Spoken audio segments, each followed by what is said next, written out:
سلام بچه ها، چطورید؟ نیک رجوایتی هستم. اومدیم بازی رپ موبایل رو انجام بدیم. اینجا من با الماس دوستان داریم بازی میکنیم. این اولین ویدیوی من، امیدوارم خوشتون بیاد و سبب بیاریم. کنید. فعلا گیم سنگین مثل کالاف بازی میکنم، ولی اسکرین رکورد روشن کنم FPS خیلی میاد پایین، به خاطر همین فعلا نمیتونم این گیم سنگین بذارم.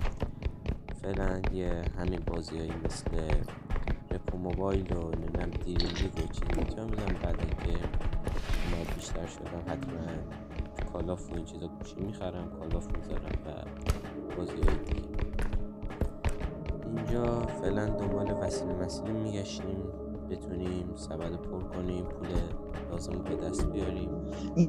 در کل بازی خوبیه، ولی سر کامپیوتر خیلی بهتره واقعا. یه سری چیزا مثل چت و نمیدونم این چیزا نداره، ولی واسه کسی که موبایل دارن اوکیه. اینجا آقا این صدا رو میگیره ساکت. شیطان بزرگ اومد و ما مجبور شدیم پایین شیم.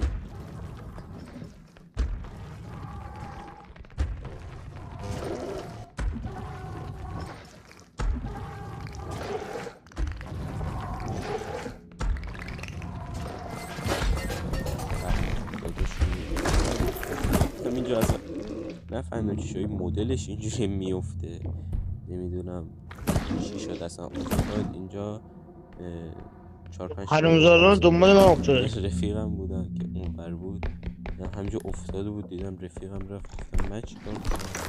خوش شدم دیدم اصلا کارمون نداره، داشتون مثل که رفاقت رو با همون آغاز کرده، کاری نداره. خب دیگه خطرش رفته. اینجا باشیم بریم چه خبر.